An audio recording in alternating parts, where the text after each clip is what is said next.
La oscilación del Atlántico Norte. Capítulo 4. Abrecita. La vasta soledad de un gran océano alimenta una humildad buena para el alma. Sierra Cita. Peter Pye, Redmans, L. En 1931, un pesquero de arrastre que hacía su trabajo en el banco Lehman Hauner del Mar del Norte levantó un trozo de turba de una profundidad de 36 metros. Los pescadores maldecían. Sus redes habitualmente se enganchaban y desgarraban en maderos hundidos y en bancos de lodo cuando las echaban en partes profundas en busca de peces de las profundidades. Cansados, estaban inclinados tratando de lanzar el fragmento por la borda, cuando éste se partió en dos y un objeto pardo con púas y parte de turba, aún adherida a la superficie, cayó en la cubierta. Afortunadamente para la ciencia, el capitán se sintió intrigado y llevó el hallazgo al puerto junto con la captura de pescado.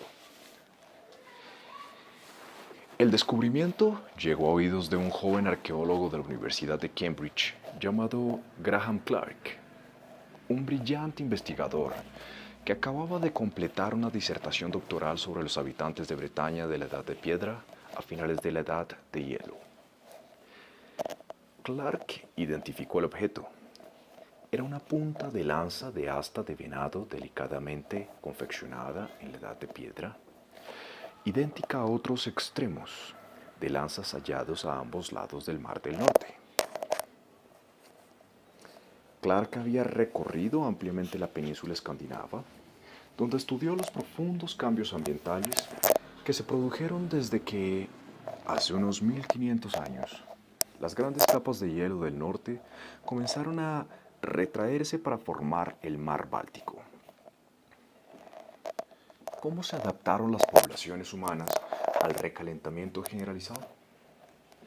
Clark sabía que al elevarse después del deshielo, los mares habían inundado las costas del sur del Mar del Norte, que antes habían sido llanuras bajas y pantanosas, que unían Gran Bretaña con Holanda, y audazmente había propuesto la teoría de que la gente de la Edad de Piedra había llegado a pie al sudeste de Inglaterra desde lo que hoy se llama el continente. El asta de venado de Lehman en Auner confirmó dos hipótesis, pero el antropólogo estaba aún más interesado en la turba sumergida adherida a la punta de lanza que tenía el potencial de proporcionar valiosa información sobre aquel supuesto puente de tierra. Clark le llevó el precioso artefacto y su matriz a su amigo, el joven botánico de Cambridge, Henry Godwin, uno de los primeros científicos especializados en el análisis de polen fosilizado. Godwin y su esposa Margaret situaron la turba que envolvía la punta de lanza en lo que los expertos en polen llamaban la fase boreal, es decir, cuando los bosques de roble comenzaron a extenderse hacia el norte en la Europa septentrional, alrededor del 8000 a.C. La punta de lanza de Lehman en Auner representa los cambios extraordinarios registrados en el mundo del Atlántico Norte durante los últimos 15.000 años. Hace 15 milenios, enormes planchas de hielo cubrían América del Norte desde Alaska hasta la península del Labrador y Groenlandia. La península escandinava estaba sepultada bajo vastos glaciares, lo mismo que los Alpes y los Pirineos. El mar alcanzaba apenas niveles que estaban por lo menos 90 metros por debajo de los actuales. El Atlántico Norte era un océano mucho más frío. Las temperaturas de la superficie del mar eran más bajas en el Ecuador. Probablemente, tanto la circulación de las corrientes como la elevación de las aguas profundas, las condiciones atmosféricas y la configuración general del clima fueran muy diferentes de las que tenemos hoy. Luego, el calentamiento generalizado del planeta se aceleró a una velocidad alucinante. El mundo de la edad de hielo tardía se desvaneció en unos pocos milenios. Las placas de hielo se encogieron, los niveles del mar se elevaron rápidamente y las temperaturas de verano y de invierno subieron sensiblemente. Aún vivimos en medio de la edad de hielo. Durante el último millón de años, por lo menos 9 grandes ciclos glaciares han afectado al planeta en intervalos de aproximadamente 100.000 años, con manifestaciones menos intensas cada 23.000 y 41.000 años. El último ciclo glaciar terminó súbitamente hace unos 15.000 años. Si el calentamiento global provocado por la humanidad no interviene, indudablemente entraremos en otro periodo frío, tal vez dentro de los próximos 23.000 años más o menos. El pensamiento a corto plazo no tiene mucho sentido para los estudiosos de la edad de hielo, quienes miden el cambio climático en milenios. No sabemos qué determina la posesión de episodios glaciales, pero es probable que responda a cambios cíclicos lentos en la excentricidad de la órbita de la Tierra y en la inclinación y orientación de su eje de rotación. Estos cambios han alterado los esquemas de evaporación de lluvias, así como la intensidad de las sucesivas estaciones. El geoquímico Wallace Brooker cree que estos cambios estacionales hacen que todo el sistema atmósfera-océano invierta súbitamente el modo de operar durante los episodios glaciales a otro enteramente diferente durante los periodos más cálidos. Brooker sostiene que cada movimiento del, entre comillas, interruptor cambió profundamente la circulación oceánica y así el calor se distribuía diferentemente por todo el mundo. En otras palabras, los patrones climáticos de la edad de hielo fueron muy diferentes de los que han existido durante los últimos 10.000 años. Si Brooker está en lo cierto, el modo climático de nuestros días es el resultado de lo que él ha llamado, abre comillas, el gran cinturón transportador oceánico, cierra comillas. Gigantescas celdas que funcionan como centros de convección hacen circular el agua a través de los océanos del mundo. En el Atlántico, el agua cálida del nivel superior fluye hacia el norte hasta que alcanzas los alrededores de Groenlandia. Enfriadas por el aire ártico, las aguas de superficie se sumergen y forman una corriente que recorre enormes distancias a grandes profundidades hasta el Atlántico Sur y la Antártida, y desde allí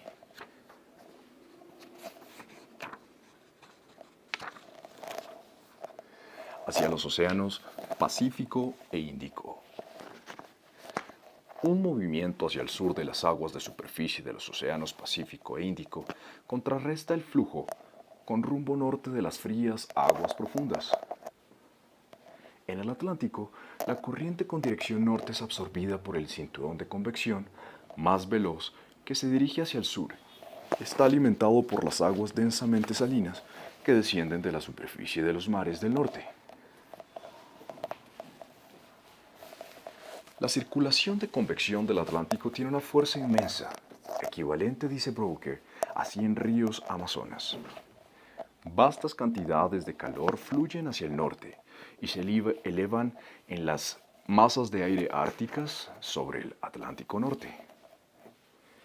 Esta transferencia de calor explica el clima oceánico relativamente cálido de Europa, que con algunas vicisitudes ha persistido a lo largo de 10 milenios.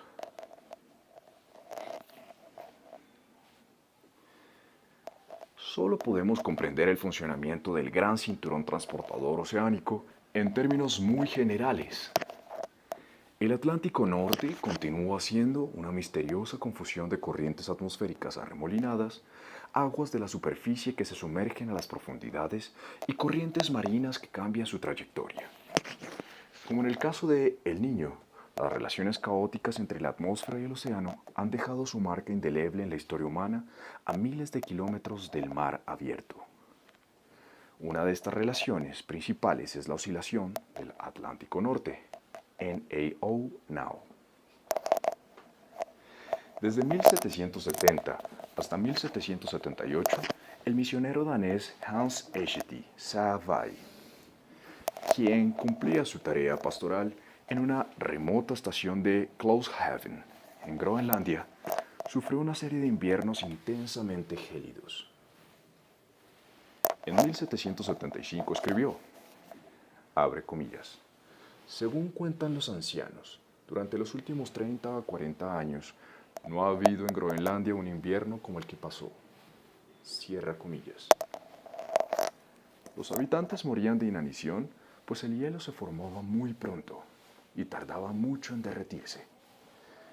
Muchos de ellos tenían, abre comillas, un color gris a causa del hambre, y estaban tan débiles que, cuando por fin aparecía el agua bajo el hielo, apenas tenían fuerzas para remar y sacar sus embarcaciones. Cierra comillas.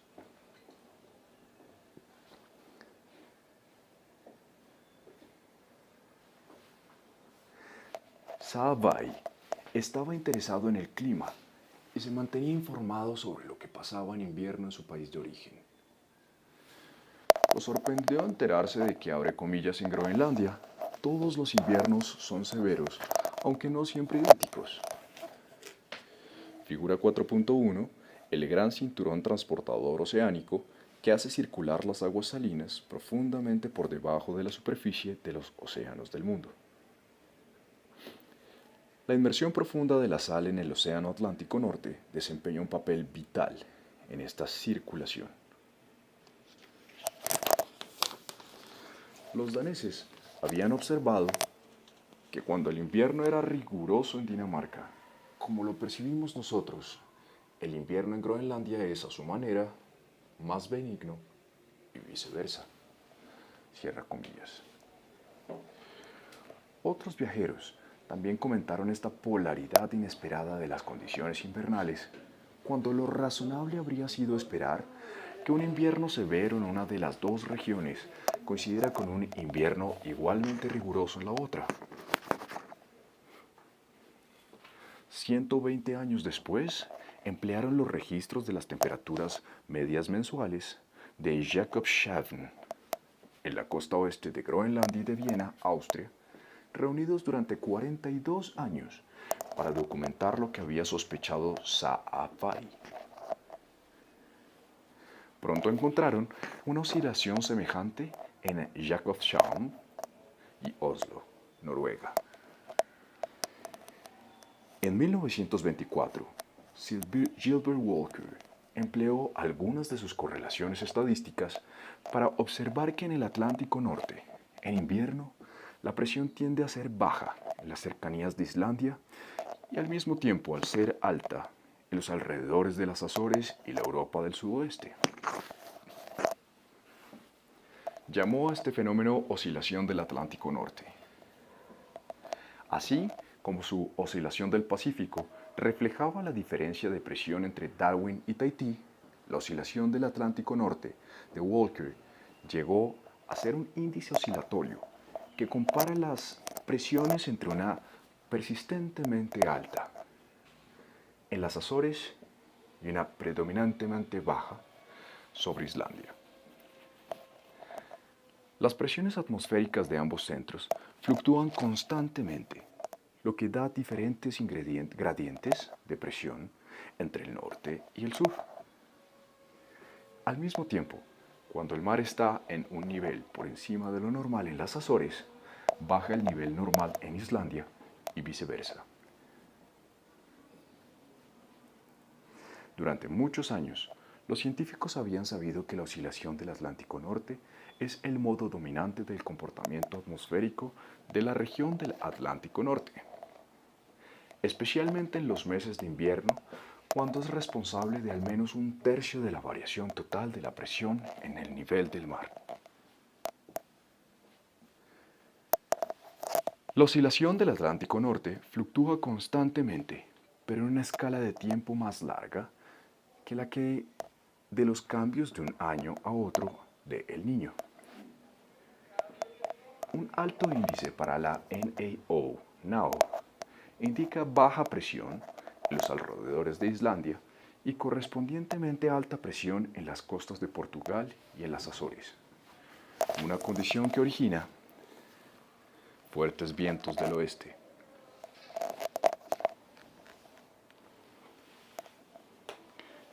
Durante el invierno, cuando la NAO es más fuerte, vientos del oeste más intensos llevan el calor de la superficie del Atlántico al corazón de Europa, junto con potentes tormentas húmedas.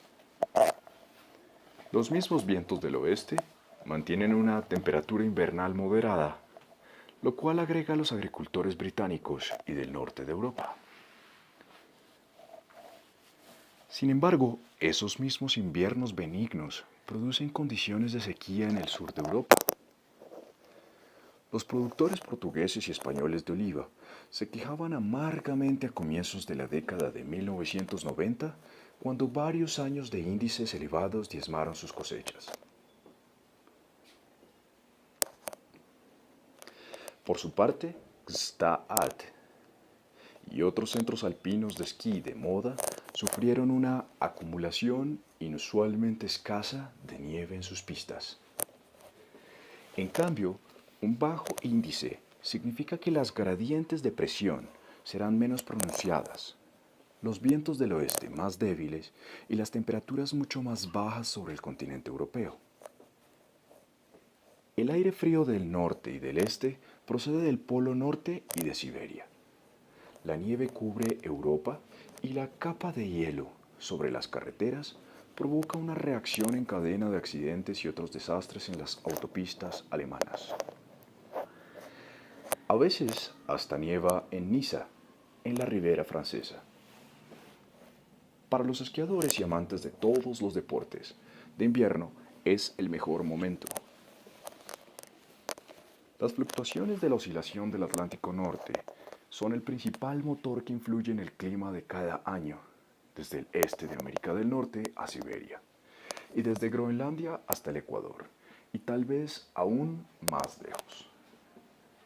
David Parker, del Centro Hadley para la Predicción y la Investigación Climáticas de Bagnell, Inglaterra, una vez hizo notar que las oscilaciones invernales de la NAO son las responsables de alrededor de la mitad de la variabilidad de las temperaturas mensuales de Inglaterra Central. La NAO fluctúa en patrones de unos 10 años y a veces en intervalos aún más largos.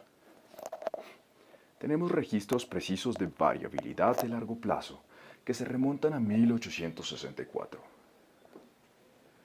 Un núcleo central de hielo de Groenlandia ha mostrado que hubo fluctuaciones similares hace por lo menos 700 años.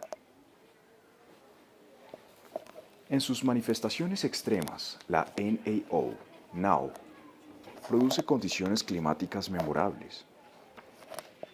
La turbulenta década de 1880 asoció la Inglaterra victoriana con inviernos terriblemente fríos en una época de considerable inquietud social.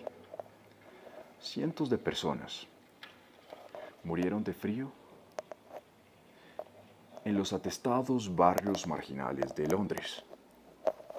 Entre aproximadamente 1900 y 1930, la baja presión de Islandia fue aún más baja. Por lo tanto, los fuertes vientos del oeste mantuvieron temperaturas templadas en toda Europa, salvo entre 1916 y 1919, cuando millones de personas perdieron la vida en el clímax bélico del frente occidental durante la Primera Guerra Mundial. Mi padre formó parte de la infantería británica que luchó en el Somme. En su diario se suceden las entradas en las que se queja de los inclementes vientos helados del este que soplaban implacablemente en el frente de batalla. Por ejemplo, el 13 de febrero de 1916 registraba, abre comillas, mi cumpleaños, un buen momento para un bienvenido trago que apenas pudo detener el constante tiritar. Todo tranquilo del lado alemán. Creo que todos tenemos demasiado frío para hacer otra cosa más que sobrevivir. Cierra comillas. 4 días después, abre comillas, el soldado Williams murió congelado antes del amanecer. El pobre tonto se quedó dormido haciendo guardia y nunca se despertó. Tuvimos que hacer fuerza para abrirle las manos y quitarle el rifle. El viento ártico sigue soplando hora tras hora. Un ciclo de bajo índice, 25 años más tarde, en la década de 1940, envolvió a Europa en un fatídico manto helado en plena Segunda Guerra Mundial. Vientos extremadamente fríos del este y tenaces tormentas de nieve mantuvieron el frente ruso a temperaturas por debajo de cero. Los ejércitos de Hitler perdieron efectividad cuando el aceite de los tanques alemanes se congeló y miles de hambrientos soldados perecieron de frío.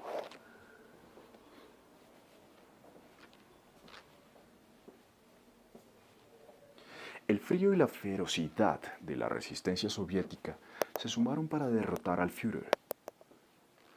En 1944, la batalla del Bulge, en los bosques y montañas de las Ardennes, comenzó cuando los tanques alemanes atacaron, en el medio de una fría siesta, con la esperanza de atrapar desprevenidos a los aliados. Y casi lo consiguen. Tal vez el peor invierno haya sido el de 1947, cuando el racionamiento de alimentos y combustible hizo más difícil aún de soportar los vientos que lavan los huesos. Aquella Navidad, el humorista británico Osbert Lancaster dibujó una historieta memorable de un pobre que recoge ramas secas bajo la luna llena, cantando una variación de, abre comillas, God King Wenceslas, cierra comillas, que culpa irónicamente a la burocracia por el razonamiento del carbón. Abre cita. Brillantemente resplandecía la luna aquella noche, aunque la escarcha era cruel. Más que brillante, era también para mortificarnos. El ministro de Energía. Cierra comillas, cierra cita. La década de los 50 fue un poco más amable, pero durante la de los 60, Gran Bretaña sufrió los inviernos más fríos desde el decenio de 1880. Recuerdo haber surcado en patines kilómetros del río Cam de Cambridgeshire, totalmente congelado, unos pocos días después de haber remado en sus aguas tan frías que los remos se cubrían de una fina escarcha.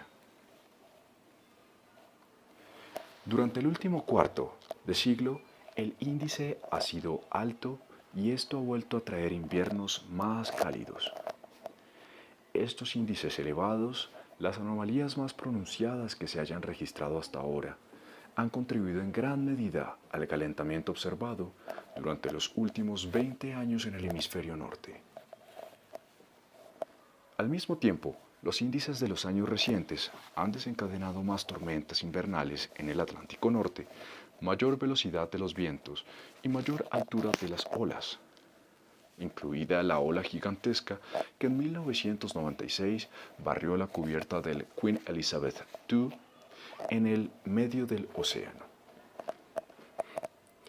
El crucero sobrevivió, pero el agua llegó hasta la altura del puente. Los aumentos de la cantidad de lluvia caída en invierno en la península escandinava permitieron que el gobierno noruego vendiera el excedente de electricidad generada por sus bien provistas centrales hidroeléctricas a otros países de Europa. En los últimos años, la estación de crecimiento de los cultivos se ha extendido en Escandinavia a 20 días más de lo habitual. Es fácil imaginar la importancia que habrían tenido esos días adicionales durante ciclos de índice bajos similares para los campesinos que habitaron la región hace miles de años. Vivimos en un mundo de constante transición climática, pero el calentamiento persistente de los últimos años ha alimentado nuevas inquietudes.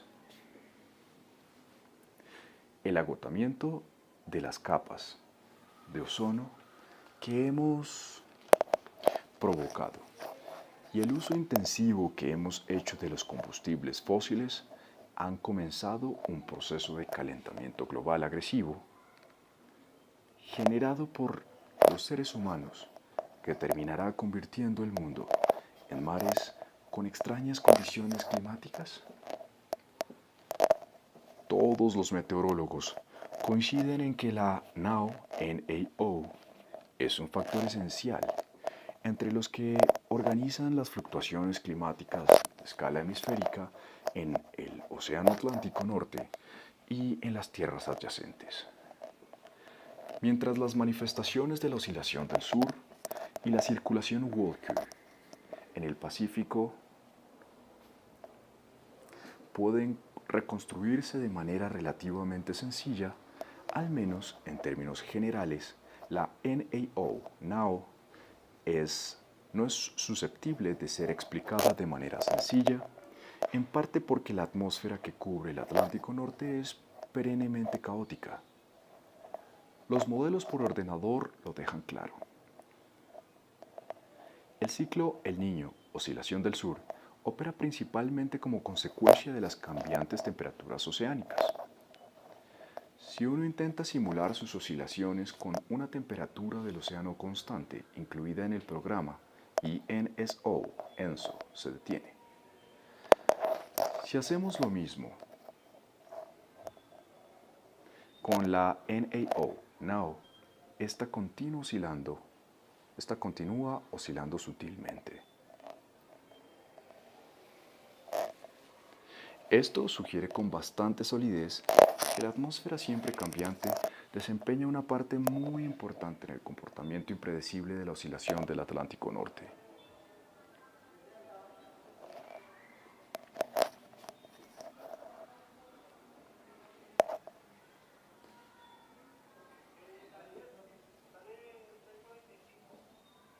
Sin embargo, las condiciones atmosféricas cambian hora a hora y día a día, mientras la oscilación del Atlántico Norte fluctúa de década en década. Los científicos que han construido modelos de la NAO sospechan que también intervienen otras fuerzas imperiosas que probablemente se hallen en las profundidades del Atlántico. Saben que ENSO, es el resultado de las poderosas interacciones que mantienen la atmósfera y el océano.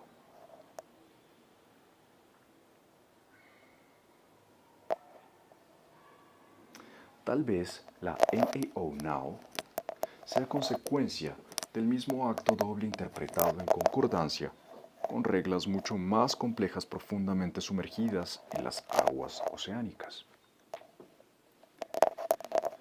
Los investigadores del Centro Nacional para la Investigación Atmosférica de Boulder, Colorado, y la Institución Oceanográfica de Woods Hole, en Falmouth, al sudeste de Massachusetts, han estudiado una serie de años en los que las oscilaciones del Atlántico Norte presentaron índices semejantes.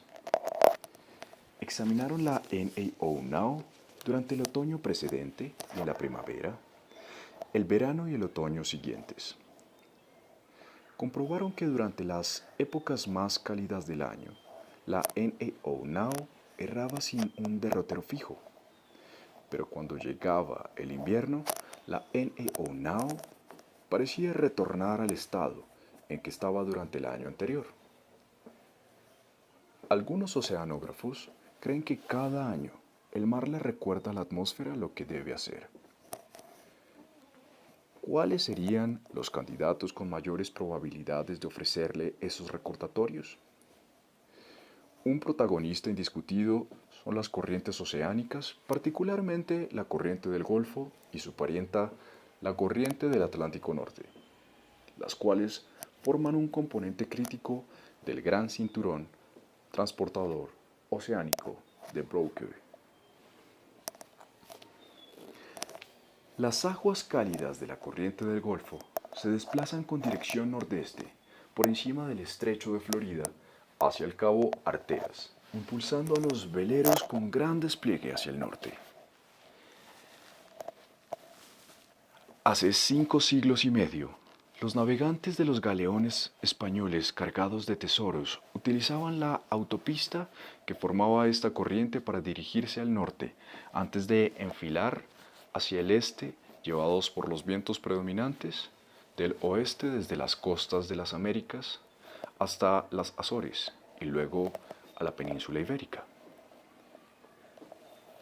La dura experiencia enseñó a los españoles lo mismo que los pasos oceánicos para el mundo del almirantazgo británico aconseja a los navegantes de nuestros días que viajan rumbo a Europa desde el Caribe y la Florida.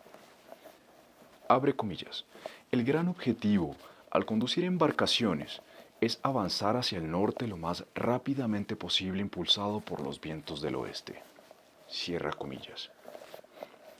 De ese modo, la nave monta sobre la corriente del Golfo y con un poco de suerte y viento a favor, uno tiene el triunfo asegurado. Inmediatamente al norte del cabo Hatteras, la corriente del Golfo comienza a girar gradualmente hacia el este, penetrando en el Atlántico para pasar por el sur del Banco George y los Bajíos de Nueva Escocia. Luego, la corriente fría del Labrador le define con bastante claridad su margen. En su trayectoria hacia el este, a aproximadamente los 46 grados de longitud oeste, la corriente del Golfo se ensancha y debilita para desvanecerse lentamente a lo largo del lado este de los grandes bancos. El agua cálida se precipita hacia el nordeste y se convierte en la corriente del Atlántico Norte. Muy pronto se divide en la rama norte y la rama sur. La primera avanza hacia las islas británicas y las costas adyacentes de Europa. Pasa por la costa noroeste de las islas escocesas y recorre la costa noruega, desde donde parte una derivación con rumbo a Islandia que calienta el extremo sur de Groenlandia. Alrededor de los 69 grados de latitud norte, por encima de las islas Lofoten, el agua cálida vuelve a bifurcarse. El brazo occidental se dirige al norte hacia Spitsbergen y entra en la cuenca ártica. A partir de entonces, el diseño de la corriente se vuelve más complicado. La corriente de Groenlandia del Este gira desde la cuenca ártica y recorre la costa de Groenlandia, lanzándose hacia el mar del Labrador, donde se une a otras corrientes procedentes del norte y del oeste para formar la fría corriente del Labrador que fluye hacia el sur. Esta es la aguafiestas que arrastra iceberg al este de los grandes bancos en las rutas de los cruceros transatlánticos. Un iceberg transportado por la corriente del Labrador hundió el Titanic en 1912. En invierno, el agua fría continúa su viaje hacia el sur a lo largo de la costa este de los Estados Unidos y llega hasta la bahía de Chesapeake. Entre la cola de los grandes bancos y el límite sur de la corriente del Labrador, los navegantes se encuentran con la, entre comillas, pared fría, un sitio en el que las temperaturas del océano varían en un rango de hasta 11 grados en unos pocos kilómetros. El Atlántico cambia de color desde el azul índico profundo de la corriente del Golfo al turbio verde oliva de las latitudes más frías. En el Atlántico central, al este de los 45 grados de longitud oeste, línea que pasa cerca de la costa occidental de Islandia, la rama sur de la corriente del Atlántico Norte se desvía hacia el sudeste y luego el sudoeste para unirse a las corrientes de las Azores y Portuguesa, cuando pasan con dirección sur a lo largo de la costa europea meridional. A la altura de los 40 grados de latitud norte, exactamente al sur de Madrid, estas corrientes pasan a formar parte de una vasta circulación en el sentido de las agujas del reloj, una celda oval de corriente ecuatorial que ocupa la totalidad de la región comprendida entre las costas de África e Ibérica y las costas atlánticas de las islas occidentales y América del Norte. Ya lejos al oeste, la corriente ecuatorial completa la circulación que abarca todo el ancho del océano, llevando agua cálida hacia el noroeste en dirección al Caribe, donde vuelve a emerger ya como la corriente del Golfo. Figura 4.2. Corrientes del Atlántico Norte y lugares mencionados en el capítulo 4. Estas corrientes circulan por el agua de superficie en el Atlántico, y la corriente del Atlántico Norte lleva aguas cálidas hacia el norte, donde se precipitan hacia las profundidades. La corriente del Atlántico Norte es enorme y contribuye a retribuir el calor ecuatorial por el hemisferio norte, transportando grandes masas de calor a las regiones próximas a Noruega e Islandia. Sin embargo, las aguas superficiales más cálidas del norte se precipitan regularmente hacia el fondo, llevando gases atmosféricos y el exceso de sal. Conocemos dos de estos sitios principales de inmersión. Uno inmediatamente al norte de Islandia y el otro en el sur del Mar del Labrador, al sudoeste de Groenlandia. En ambos lugares, vastas cantidades de agua sobrecargada de sal y más pesada se hunden profundamente por debajo de la superficie. Luego, las corrientes de la subsuperficie profunda arrastran la sal hacia el sur al gran cinturón transportador oceánico.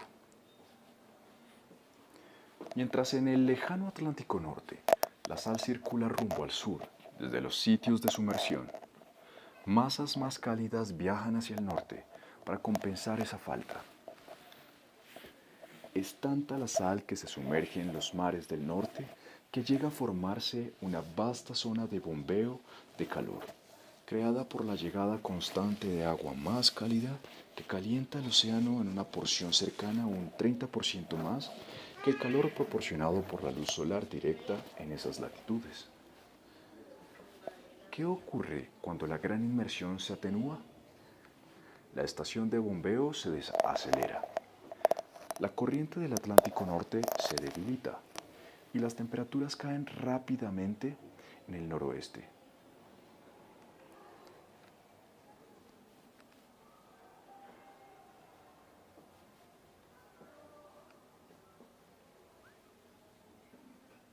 De Europa. Cuando las aguas vuelven a sumergirse, la corriente se acelera y las temperaturas se elevan nuevamente. Comprender cómo funciona la oscilación del Atlántico Norte llevará años de observaciones de largo plazo, en las que se utilicen barcos, boyas y modelos creados por ordenador. La recolección actual de datos y las proyecciones electrónicas muestran en qué medida las alteraciones del índice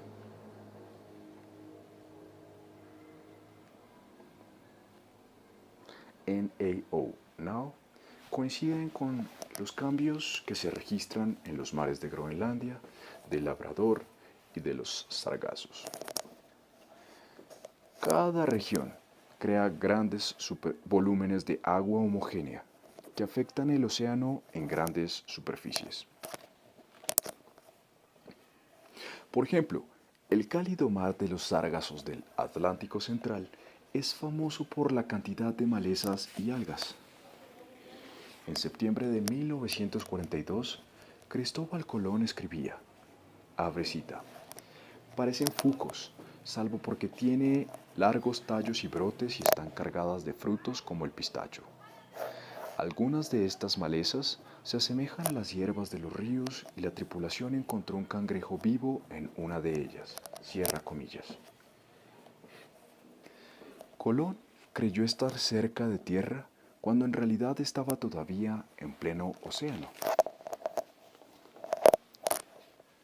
En la década de 1960, el mar de los Sargazos producía vastas cantidades de aguas cálidas cuando el índice de la NAO era bajo. El mar del Labrador estaba calmo, pero en el de Groenlandia las grandes sumersiones estaban activas. A comienzos de los 90, el índice NAO estaba muy alto. El mar del Labrador estaba muy activo y en cambio había total tranquilidad en los mares de Groenlandia y de los Sargazos. Fuertes vientos del oeste enfriaban el agua de superficie en el mar del Labrador y al mismo tiempo la corriente cálida con rumbo al norte caldeaba el mar de Groenlandia, lo hacía menos salino y atenuaba la convección. Si cambia el índice, ocurre lo opuesto. Vientos intensos, fríos, secos, provenientes del polo norte, enfrían el mar de Groenlandia y aumentan la convección. Mientras tanto, el mar del Labrador no recibe los vientos fríos, de modo que las sumersiones son menores. Este vaivén de la circulación puede ser uno de los factores desencadenantes que cambian la oscilación del Atlántico Norte. En los comienzos de la década de 1990, el mar del Labrador emergió de un periodo de vigorosos hundimientos de las aguas superficiales que produjo inviernos templados en Europa. En 1995 a 1996, el índice cambió súbitamente, de muy alto a bajo. Como consecuencia, hubo inviernos más fríos. Desde entonces, los signos son menos claros. Si estamos asistiendo a un descenso de largo plazo a un índice más bajo, Europa puede esperar durante un tiempo una sucesión de inviernos más fríos. Pero los cambios son muy lentos porque las aguas que se hunden se desplazan muy gradualmente hacia el sur. El agua fría generada en el mar del Labrador a finales de la década de 1980 y comienzos de la siguiente, solo ahora está fluyendo hacia el sur por debajo de la corriente del Golfo y a lo largo del borde este de la plataforma continental de América del Norte. Con el tiempo, las temperaturas de superficie más frías podrán generar anomalías que se desplazarán por el Atlántico durante muchos años. Tal vez la NAO no sea más que otro vasto ciclo cerrado, infinitamente más complejo que ENSO, alimentado por cambios en los fenómenos que él mismo genera, que fluyen a través de la atmósfera y el océano, hasta que a su vez ellos mismos hacen que el sistema se vuelque a su extremo opuesto. Si tal ciclo cerrado existe, es poco probable que opere en estrecha armonía, sencillamente porque los tiempos del hundimiento de las aguas, los cambios del nivel del mar y las anomalías en la temperatura de la superficie del mar rara vez coinciden. Hasta la frecuencia de los vaivenes de la NAO parece variar considerablemente de un periodo de 1 a 2 años como era hace un siglo a la actual escala temporal de décadas. Aún no comprendemos bien los vínculos existentes entre la oscilación del Atlántico Norte y el Niño, pero es indudablemente que entre ellos hay algunas conexiones. Un factor clave es la zona de convergencia intertropical, ITCZ, ITCZ, situada donde se encuentran los vientos alisios del nordeste y los del sudeste, cerca del Ecuador, y forman una zona de baja presión alrededor de todo el planeta. Los vientos convergen y hacen que el aire más húmedo se eleve. A medida que el aire sube y se enfría, el vapor de agua se condensa. Se forma una franja de copiosas lluvias que se desplaza estacionalmente hacia zonas en las que el calor solar es más intenso, lugares donde se registran las temperaturas de superficie más cálidas. De septiembre a febrero, la ITCZ, ITC0, viaja hacia el hemisferio sur e invierte su dirección durante el verano nórdico. Mientras sobre la Tierra, la ITC0 se desliza constantemente sobre el agua, permanece casi estacionaria y mantiene una posición inmediatamente al norte del Ecuador. Allí la caída de lluvia se intensifica cuando aumenta el calor solar y disminuye cuando el sol se aleja. Cuando las temperaturas aumentan, también aumentan las lluvias, que con el enfriamiento disminuyen. Un notable núcleo extraído por perforadora de las profundidades del mar en la fosa del Cariaco, frente a las costas de Venezuela, echa cierta luz sobre los cambios climáticos que resultan de los movimientos hacia el norte y hacia el sur de la zona de convergencia intertropical. Como veremos luego, los movimientos de la zona tienen importantes efectos, tanto en las tierras bajas de la península de Yucatán en América Central, como en el Sahel sahariano. Véanse los capítulos 8 y 9. El núcleo de Cariaco documenta fluctuaciones en los sedimentos del río causados por la variabilidad de las lluvias provocadas por los cambios de posición de la ITCZ. Si, por ejemplo, la zona de convergencia permanece en una posición más al sur durante algún tiempo, la consecuencia es la sequía, que en el núcleo de Cariaco se manifiesta con capas delgadas de sedimento. Las apariciones del Niño ejercen un efecto profundo en la ITCZ, pues la desvían hacia temperaturas de superficie inusualmente elevadas en el Pacífico tropical, con lo cual caen menos lluvias en el Atlántico y en el borde sur del desierto del Sahara. Un año seco en la parte sur del Sahara coincide con un registro de alta presión en las Azores y baja presión en Islandia. La oscilación del Atlántico norte está en su modo, comillas, alto, con fuertes vientos del oeste y temperaturas templadas en Europa. Al mismo tiempo, también se presentan sequías en las zonas bajas mayas de América Central. Los océanos y los desiertos son poderosos motores de los asuntos humanos. El Sahara es otra enorme estación de bombeo alimentada por los constantes cambios atmosféricos y la variabilidad climática global. Durante decenas de miles de años, su yerma aridez aisló a los primeros seres humanos anatómicamente modernos del resto del mundo. Pero hace unos 130.000 años, el Sahara recibía más precipitaciones que hoy. El desolado paisaje contenía lagos poco profundos y praderas semiáridas. El desierto atraía a las poblaciones humanas del sur y luego las empujaba hacia el norte y el oeste. El bombeo del Sahara llevó al Homo sapiens a Europa y al Asia. Y desde allí, la humanidad se dispersó por todo el mundo a finales de la Edad de Hielo. Pero la bomba dejó de funcionar. Cuando el frío glacial descendió hacia las latitudes del norte, el desierto volvió a secarse y formó una gigantesca barrera entre África tropical y el mundo mediterráneo.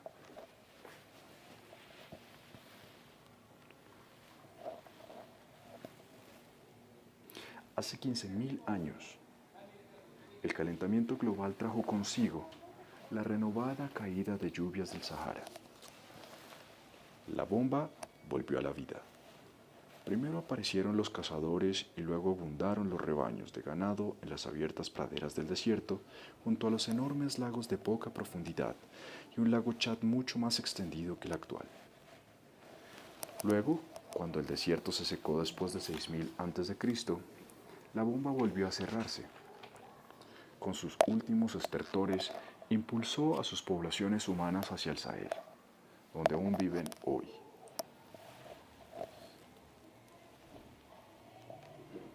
Como la oscilación del Atlántico Norte, el Sahara es una estación de bombeo con capacidad de cambiar la historia de la humanidad.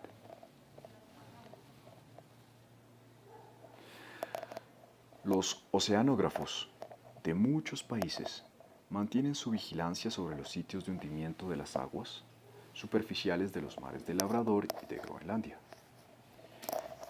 El proceso de sumersión oscila constantemente.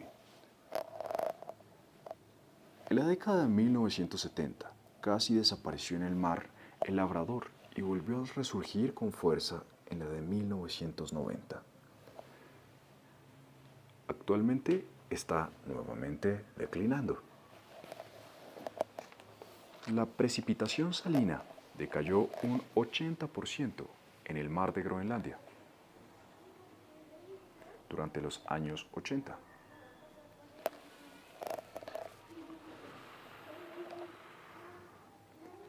Es evidente que los debilitamientos globales locales de este fenómeno son comunes y probablemente no ejerzan un gran impacto. Pero ¿qué pasaría si enormes cantidades de agua dulce de las placas de hielo y los glaciares que se derriten fluyeran súbitamente a los mares del norte y diluyeran las aguas saladas de la superficie antes de hacerse lo suficientemente inestables para hundirse? Groenlandia es una enorme placa de hielo de agua dulce que podría descongelarse rápidamente como consecuencia del calentamiento global. Teóricamente, el mismo calentamiento global desencadenaría abundantes lluvias en los mares del norte que aumentarían aún más la cantidad de agua dulce en el Atlántico Norte. La abundancia de agua dulce detendría los grandes hundimientos de agua, frenaría el flujo de agua caliente hacia el lejano norte y provocaría un súbito enfriamiento en unos pocos años con desastrosas consecuencias para dos regiones densamente pobladas, Europa y América del Norte. Tal vez esto ya ocurrió en el pasado, hace 13.000 años. Un inmenso lago de agua dulce cubría partes de Manitoba, Ontario, y Saskatchewan, en Canadá, además de Minnesota y Dakota del Norte, en los Estados Unidos. El lago Agassiz, llamado así en honor de Louis Agassiz, quien descubrió la edad de hielo, ocupaba 1000 kilómetros de la placa de hielo en retroceso Laurentide, cuyo centro estaba en la bahía de Hudson y que se extendía con la mayor parte del centro y el este de Canadá. Un promontorio del sur de la placa helada formaba un dique que impedía el desborde de las aguas del lago hacia lo que hoy es el valle del río St. Lawrence. Una combinación de calentamiento global y la acumulación de cantidades muy pequeñas de nieve causaron en las márgenes de la placa de hielo se retrajeran inexorablemente. El lago Agassiz continuó creciendo hasta que un manantial de agua dulce se abrió paso en el promontorio en deshielo. La vertiente se convirtió en arroyo y luego en un enérgico torrente.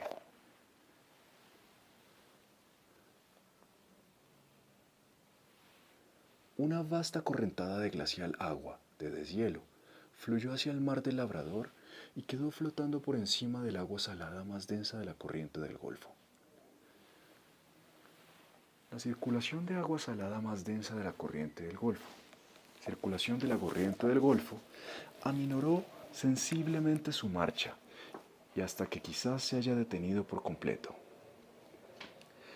Perturbadores cambios climáticos ondearon a través de Europa. En Holanda hubo inviernos que regularmente alcanzaban temperaturas cercanas en los 20 grados Celsius. Durante 1000 años, condiciones semejantes a las de la Edad de Hielo retornaron a Europa hasta que se reanudó la corriente del Atlántico Norte y las temperaturas volvieron a elevarse.